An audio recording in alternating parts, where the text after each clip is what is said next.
Steel plant విషయంలో కేంద్ర రాష్ట్ర ప్రభుత్వాల వైఖరిని ఎండగడుతూ సిఐటియు విశాఖలో వినూత్న నిరసనకు దిగింది. ప్యాకేజీతో స్టీల్ ప్లాంట్ ను ఆదుకున్నామని చెబుతూనే వివిధ రకాలుగా కార్మికులను తొలగిస్తూ తీరని అన్యాయం చేస్తున్నారు అంటూ జగదాంబ జంక్షన్ లో సిఐటియు నాయకులు మణి శిరోముండనం చేసుకుని నిరసన వ్యక్తం చేశారు. గాజ్వాక్ ఎమ్మెల్యే పల్లా శ్రీనివాస్, విశాఖ ఎంపీ శ్రీభరత్లు స్టీల్ ప్లాంట్ విషయంపై ఎందుకు మాట్లాడటం లేదని నిలదీశారు.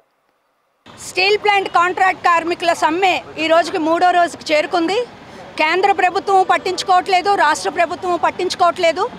కూటమి ప్రభుత్వం, కేంద్ర ప్రభుత్వం చెప్పింది ఏంటంటే మేము స్టీల్ ప్లాంట్ని కాపాడాం, స్టీల్ ప్లాంట్కి ప్యాకేజీ ఇచ్చామని చెప్పారు. కానీ ఇప్పుడు స్టీల్ ప్లాంట్లో జరుగుతుంది ఏంటి? ఇప్పటికి 3,000 మంది కాంట్రాక్ట్ కార్మికులను తొలగించారు. ఇంకొక 2,400 మందిని తొలగిస్తామని చెప్తున్నారు. అలాగే 1,200 మంది పర్మనెంట్ ఎంప్లాయీస్కి విఆర్ఎస్ ఇచ్చారు. 4 నెలల నుండి జీతాలు ఇవ్వటం లేదు. అలాగే సొంత ముడి ఖనిజం కొనడానికి ఒప్పుకోవట్లేదు. ఇది చాలా అన్యాయంగా ఉంది.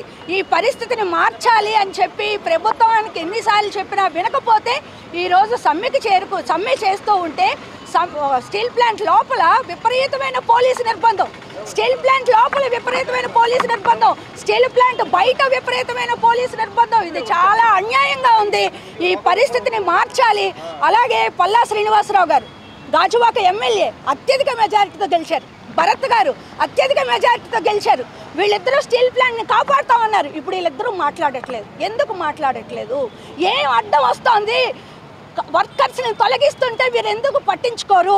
మొత్తానికి కేంద్ర ప్రభుత్వం, కూటమి ప్రభుత్వం కలిపి స్టీల్ ప్లాంట్ గుండు కొట్టేస్తున్నాయి. దానికి నిరసనగానే నేను ఈరోజు అఖిలపక్ష కార్మిక సంఘాల తరపున గుండు కొట్టించుకుంటున్నాను కాంపిటీషన్.